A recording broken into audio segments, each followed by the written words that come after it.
One of the favorite things that I do is that I get to spend some time with some of our top producers in our existing company. We did an event for our agents. We try to do these on a quarterly basis, one big one every year. And this is one of those, basically those panel discussions that we had with 3 of our agents that have just seen parabolic growth. We're gonna talk to them about what they've been doing, what they're thinking about when they build their business, and how they're executing on their business. This is one you're not gonna miss with Tanika O'Brien, with Brad Reese and Brad Dahler.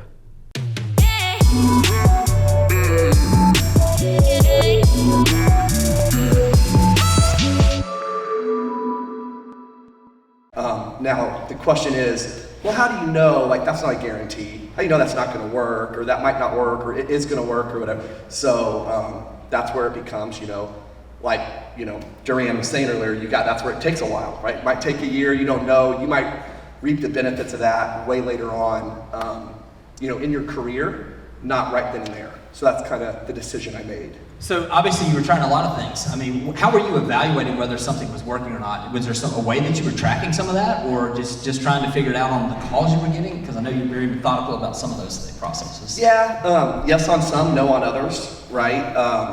Just a couple little things, like whether I did Yelp advertising or through a realtor at realtor.com or whatever. I did that for 3 months or 4 months. I didn't want to give it like a week or a month, and it wasn't working. I'm like, yeah, I'm out. You know what I mean? It just wasn't working, so I cut ties with that. The first round of mailers I sent to Watercolor, because I had some stuff going on in there, I was like, man, this isn't, I haven't really got anything. You beforehand, right? You helped me put it together, showed up, got the listing.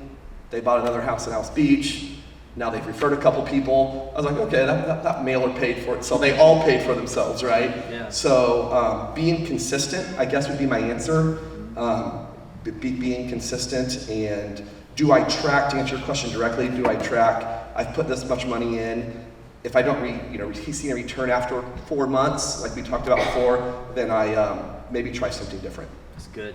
Tanika, I want to come to you next about, because Brad talked about the follow-up with clients and everything, and as I mentioned earlier, I've just never seen anyone. I mean, going back to your new home, when you were in the new homes and at Nature Walk, I just remember it was like every Friday you were doing videos about the construction process. You just stayed with those folks all the way through the process. How have you carried some of that over into the general side to stay in touch with people, and are there systems or anything you're doing in particular?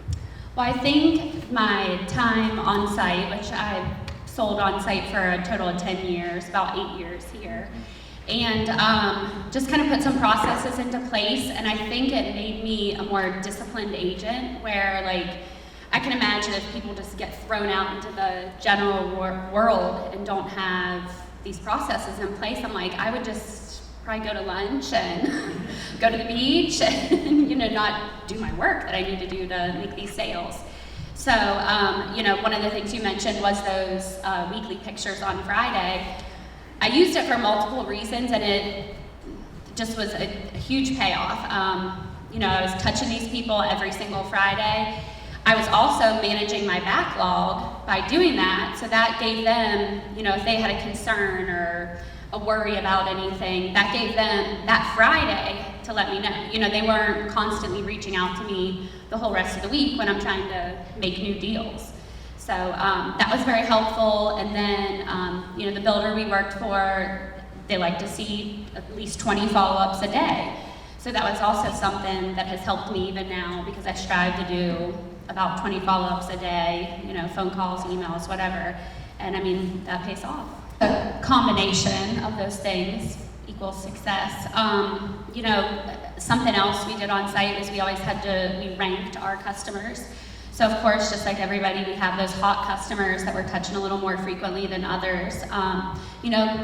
Just find different reasons to follow up with these customers. My main goal, as everybody's right now, is listings. So got a huge database of those and constantly touching those people and just waiting for the moment to get them to list. Really good. And I know, because I know the way you work a little bit, it's not even just calling them about, do you want to sell, or their value. You're trying to find, as you mentioned, something that's going on in the community, something that's happening, or some information, I guess, is what you're mainly talking about. Right. And then really with my past clients, I really talk to them a lot through social media. I'm constantly videoing neighborhoods I go to or things that I'm doing. we do all kinds of crazy costume parties and stuff like that. And I mean, just interacting with those people just on my social media is where they really just become friends. Yeah, that's really good. Brad, let me come to you now. Obviously, a lot changed this past year. I mean, you were doing the work. You were doing some things. What do you think changed over the last year? Do you think it was just a combination of finally all the work you had done starting to pay off, or what do you think mentally changed, or what happened? Yeah, I had quite a journey. I think coming into the market, I went to a team at Premier Property Group, and had some success there, and then moved on to another brokerage, and literally locked myself in an office and sat on the property appraiser's website and lived in expireds and called, and I had some good success there. And then I made the mistake of kind of thinking I needed another change, and I went to a boutique brokerage who I really liked the broker, and I still like him a lot. But over a course of a year and a half, almost 2 years, I can count on one hand how many times I was in the office every single day. I can count on one hand how many times I saw another person in that office, and that's sad. And so I know I needed a change, and I kind of held on longer, and I thought I held on longer than I knew I needed to, because I really liked the broker and the few people in that boutique brokerage. And I finally reached out to you and a few other people, and came and met with you, and it was just immediate that it was going to be a good fit. And I went from just struggling, we had no tools, and we literally were, 90% of this is networking with other agents. When I go and network with Brad, I've done more deals sitting in the same hallway with Brad than I did all of my previous brokerage. And he's set me up with deals that he's not even a part of, just because he knows what's going on. And then, so it's that networking and being in the office and talking, and that I was missing out on. I was really, I was thirsty for that, and I was not getting it. And so when I came here, Brad sharpens me. Brad's competitive. We're both competitive. We kind of have a friendly competition, even though he's winning right now. But No bitterness whatsoever, as you can tell. No, not at all. Yeah. Not at all. But yeah, it's a good environment. I mean, I really appreciate it. The tools. I've taken Boomtown, and I had a conversation with the representative that I take the platform, and I do Google Ad placement every month, and that is a big leap of faith. I didn't have the money to do it at first when I first kind of started this journey years ago, and I slowly set aside money from each deal and just reinvest it back in my business, and said, look, I'm gonna try this thing. I'm gonna be consistent, like Brad said, and I'm gonna bite off little pieces here and there, and then you get another deal, and you have more of a budget, and it grows and grows and grows, and eventually you get to the point to where you're doing really well. And you have to reinvest in the business. I mean, if you're not getting some sort of exposure, someone said it best, I forget who it was, over the past few months. If they can't see you, they can't find you, you're not going to get any business. Yeah. You have to have some sort of exposure. And whether it's print, mailers, not all of us have been here for 30 years, and we need a little more light shine on our business. So. That's good. Brad, I want to come to you because I think that's a great point about collaboration, and what we talked about, some of that. You and I have talked about this, how as a brokerage, we hope everybody leans in more to sharing those off-market deals. You want to speak to that, if you don't mind, and kind of what the value's been to your business? Yeah, and it's exactly what Hunter said earlier. I don't have a set list of agents I call that with inside our brokerage and outside the brokerage, right? I call Ashley Jones. I talk to Scott Crompton. I talk to the Neals.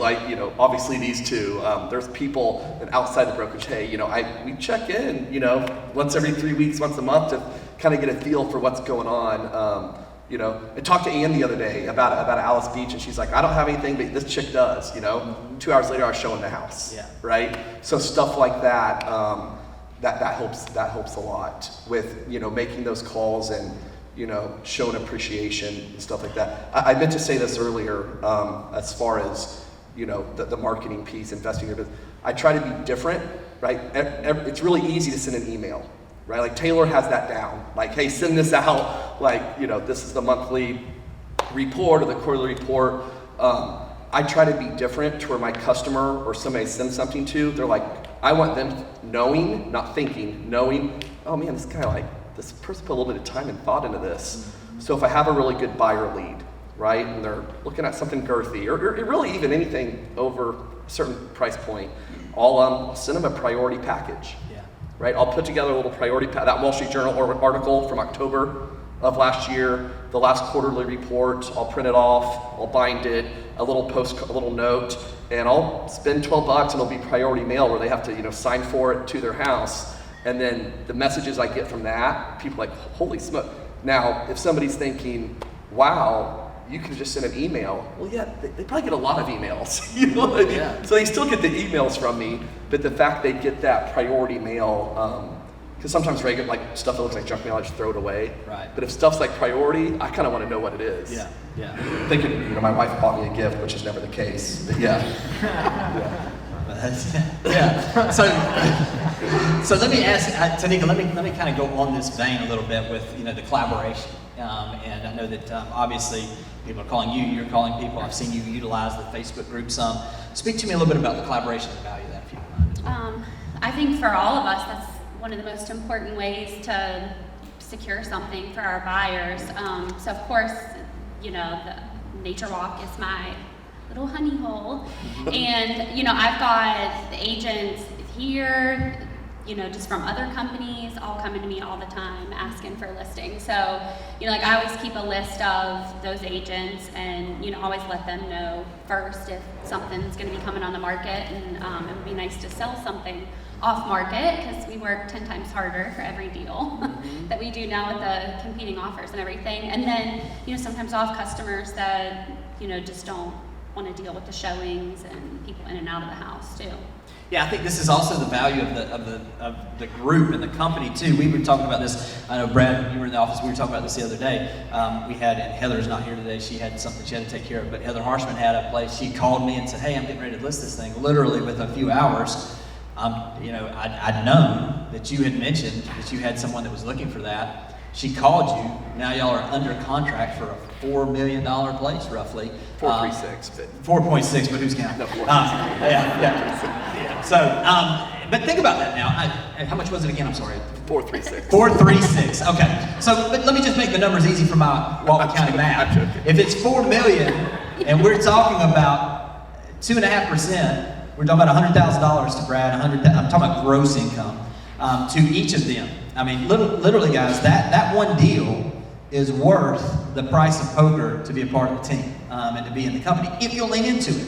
So I would highly encourage you, get involved on that Facebook group, get involved on Beach Minute, make sure we're taking advantage of that. It's not just to our benefit, it's to the benefit of the company, but it's to the benefit of our clients to be able to have that exposure, because I'll promise you the next time that Brad's got one, he's probably going to call Heather because she helped him out. And so it does come back and feed itself as we go through those things. All right, let's kind of go through a couple things. I just want to kind of go through and just let all of y'all talk about a few things together. So, we've talked about this a lot about follow up with your database and building the database. I know, Tanika came in with the database. Brad, you started, you had some, but you grew that. You had a database for making calls. What are the ways that you're keeping in touch with that database? Are y'all using systems? Some of the things we heard earlier, maybe, but is there something in particular you're doing to make sure that you don't let some fall through the cracks as best as possible? Brad, I'll start with you. Yeah, I have systems. I mean, I use Boomtown. It's a good CRM for buyers. I mean, right now, I've got a few buyers agents that are kind of working leads. So I'm not so much focused on the follow up with that because it can be really time consuming unless I know someone's really hot and they really want a lot of information quickly. So right now I'm kind of peeled back and focused more on listings and marketing the business that I have and going after new stuff and figuring out who's selling and what their number is. And so for me right now, yeah, it's kind of trying to stay in front of sellers. It's a tough market to do that, but everybody's got a number. Someone said that earlier. So just kind of figuring it out and creating a list. And I don't input everything into what we have just because people are wishy-washy sometimes, unless I know for sure that they're going to do it. But there are a lot of people. Yeah, and I think in this market, especially as tense it is, and as little as inventory, something that Ann said earlier struck me is I've had several people come to me from other agents, and the amount of time that they wasted with one agent that was basically just showing them what was coming to market, or where you're fighting over the same, all the 50 buyers are fighting over the same inventory. And the amount of time that they work with this one agent, they came to me, they worked with them for 3 months. The same house in Seacrest when they first started was $800,000, and by the time they got to me, it was up over $1 million. And because they weren't seeing inventory, they were just seeing market as it rolled onto the market, and they were competing with everybody else, and then, they couldn't be cash. That's like, you got to stay out of the market. So like immediately I went and I found them actually something that Tammy had. I don't know if Tammy's still here or not, or if she's here. But she had a coming soon in Seacrest, and we put together a deal on that. But just knowing that things are super time sensitive in this market, and trying to stay ahead of that, and putting deals together off market and talking other producing agents is really important. Tanika, when you do get a listing, because obviously you've been taking a number of listings, how are you marketing? Are you marketing different? Is it getting sold before you get it there? Are you holding back on any of those? Or are you still marketing in the same way so that you can magnify that to get other listings? Or what are you doing? I've played around with it a little bit. I mean, again, I think it just depends on what the seller's motivation is. So, I've kind of delayed getting some homes to the market in order to have a couple open houses, to get us some more buyers coming in, because that's the thing, it's just hard to get buyers now. So trying to kind of play with that a little bit, and we're really systematic in what we do. I've got checklists, and Olivia helps me with all that. If something comes on the market, an e-blast goes out, a Facebook post, Instagram, we're just very systematic in the way that we handle these listings, and with our marketing, and it just continues to pay off. And all the Nature Walk people are super dialed in to what I'm doing, so it helps. They see it on multiple different channels. So with the marketing, are you doing that yourself? Are you using a specific tool like for the social media stuff, or are you just kind of different things? We use Lucid a little bit still. We use Moxie as well. Boomtown, and then recently started doing some monthly mailers, those big 8x11 foldable ones. I mean, they're not cheap. They cost me like $700 and some a month, but I mean, that pays for itself very easily, and I've gotten a lot of feedback on those, and people love them. Speaking of unique ideas, I saw this. I thought it was brilliant with Mother's Day coming up this weekend. You want to share with everybody what you're doing? I thought it was so smart.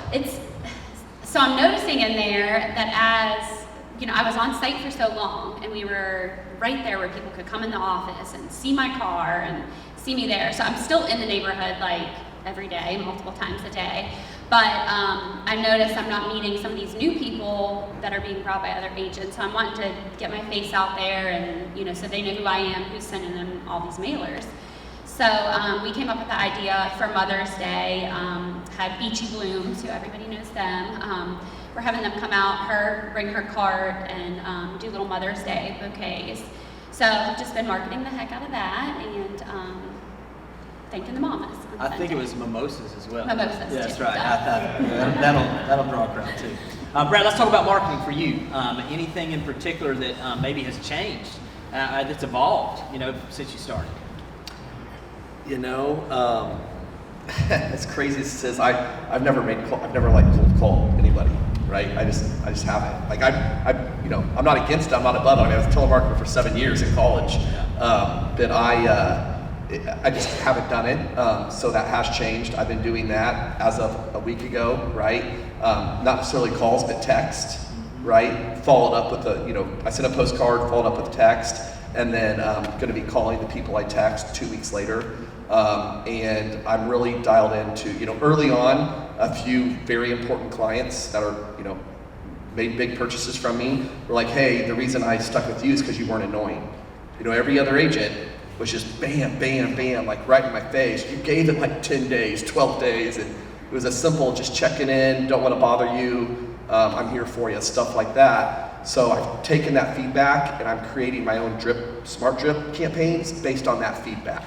right? Maybe not once every week, but maybe once every 21 days, 22 days. And I'll use verbiage like, hey, you don't want to be overbearing. Try to, I'll put like trying to be different than most real estate agents out there with a little winky face. You know what I mean? Stuff like that. And set up, 2 texts in a row, 3 weeks apart, and then 2 months later, a follow-up text or email. And it's worked. Like it's followed up with people re-engaging. Like, man, I can't believe you still thought of me. That happened the other day. Jackie Strobel, she's like, hey, I can't believe you remember we're actually coming into town. So I think people misunderstand the word hustle, right? It doesn't mean like annoying. That could be a turnoff sometimes.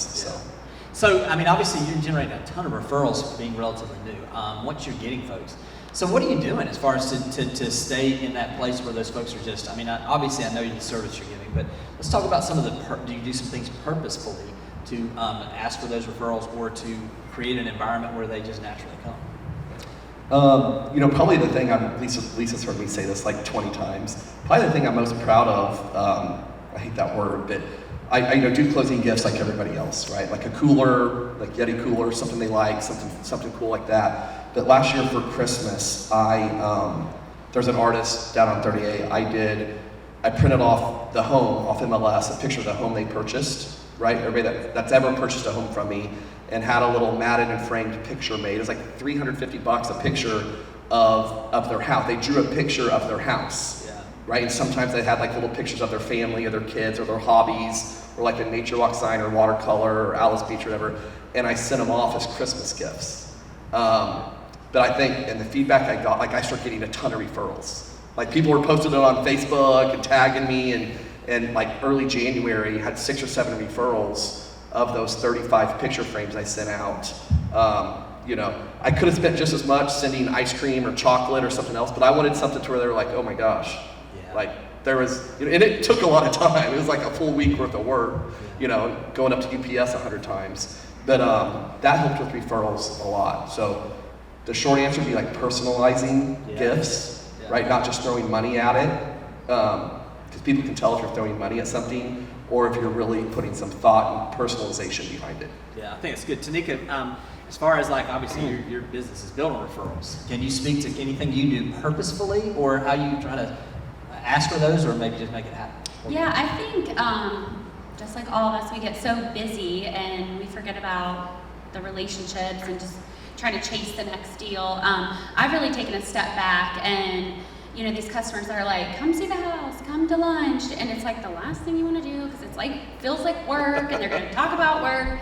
I'm going on these lunches and having cocktails with these customers, and it's going a long way. They're actually becoming friends and just sending constant referrals. Yeah, I would say there's a big difference in somebody saying you've got to meet my realtor at the beach versus you got to meet my friend at the beach. Yeah. And I think you do a great job of that, where those relationships move to a more personal basis. Brad, you want to speak to anything you're doing? Because I know you get a good bit of referrals as well now. Yeah, I just try to focus on the good relationships I have. It sucks, but not everybody's going to like you. You just have personality clashes with people. And that's the truth. The sad reality is other people have ulterior motives, and sometimes it doesn't always work out. But if you focus on the good ones, they tend to multiply. So like I've got great relationships with several of my clients who are like pushing all their friends to me, and I like their friends push friends, and if you can just give the white glove service, kind of like what you talked about with Ann, and really just focus on them solely and not the transaction, and take care of them in unique ways. I always try to pick up the tab on a inspection repair list. I always feel like that's a good look, but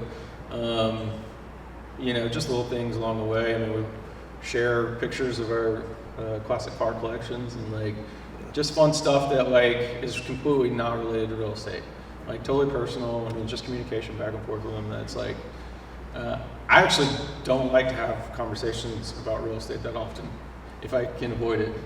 I'd much rather talk to you about something else. If you want to talk real estate, we will. But I try not to come in from that angle, because I think it can come off as a little sleazy at times. So I just try to keep it personal It's going to work. That's good. There's so many things we've been talking about some of this, but I think it's just good to hear what other people are saying to make it where you put it in your own tone. So I want to ask y'all one of the questions we've kind of talked a lot about today. So if somebody asks you, how's the real estate market? How are you answering that?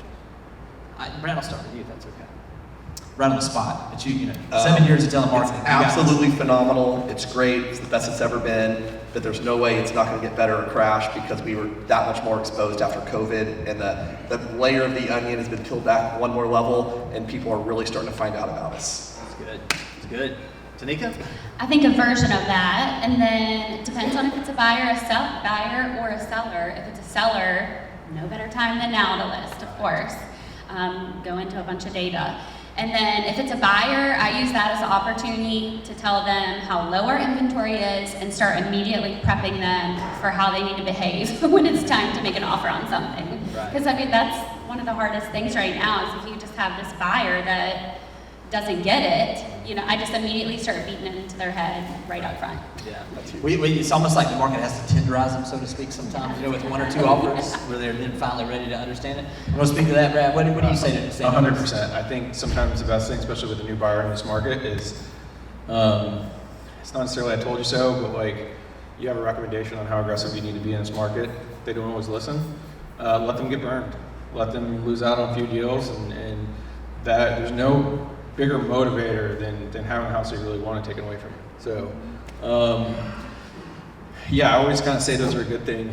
In this market, if they're real, they'll come back and we'll find something else for them. I think a lot of people have talked about the replacement. There's a few options on that. Kaya, that's exactly right. I'm pushing everybody towards Kaya because I love Kaya. So all my new buyers, I think there's a good opportunity. Every little sub market within our market has nuances and has tendencies, and some are still good buys and some are at the top of the market. We've seen Rosemary and Seaside at the top of the market for a long time now. We've seen pockets around that. Highland Parks has just exploded in the last 6 months. My friend from New Orleans just bought less than 12 months ago for $500, and we listed it for $830 and we're under contract in an hour. So in less than a year, so he's almost 50%. Tanika, I want to go back to this because I think this would be very eye-opening too.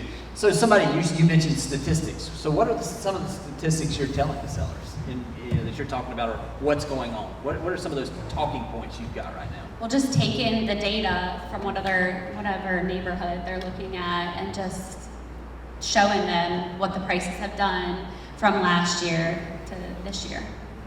And by showing that, a lot of times what will happen is that people are just amazed. They don't realize.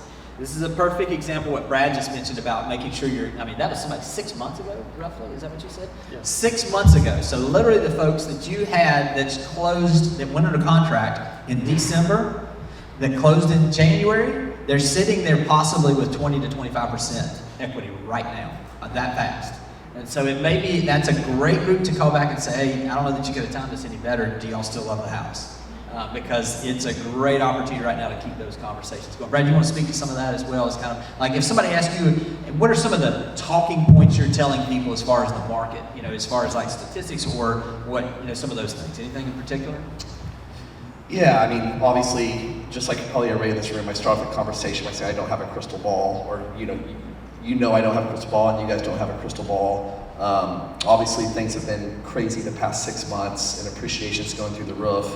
But if I did have a crystal ball, what I would see is, things might level off, but I don't see things going backwards. And I'm basing that off what things were like from 2009 or 10 to right before COVID hit, right? And again, I use the video that you and Price sent out, the version for us, because there's the two versions for clients. So I've used that a lot. But as far as, obviously price per square foot, when you send comps to a buyer or a seller, if you're sending them to a seller, you want to show the comps the past 45 days, right? The past 30 days. Yeah. And honestly, that might be wrong, that might be bad to do. Right. You might be doing an injustice if you don't go back 3 weeks, 2 weeks, if you want to get real, in my opinion. Yeah. You know, if you're showing a buyer, you might want to show them the comps the past year, right? You might want to show them comps the past year, not the past 2 months, unless they ask for it. There's always a way to what I would call pencil whip somebody, to where they're still getting. I mean, and hey, here's what? Am I being too real? Here's the thing. You know, I feel like I've never sold a product I believe in more, no matter when they're buying. You know, I've never so that's, you know, that's why I can joke about stuff like that, because I feel like if you're buying high on 30A, I would rather make that investment than buying right somewhere else in our country. That's a great point. Great point. So that's, I just believe in that. Yeah. Such a great point. Well, let's wrap this up with this. I want to come to each of you, and I'm going to start with you, Brad, on this end. Reese, we are going to. I'm just curious. What are you guys excited about? What are you excited about in life, in this market, in your business? What are you excited about right now?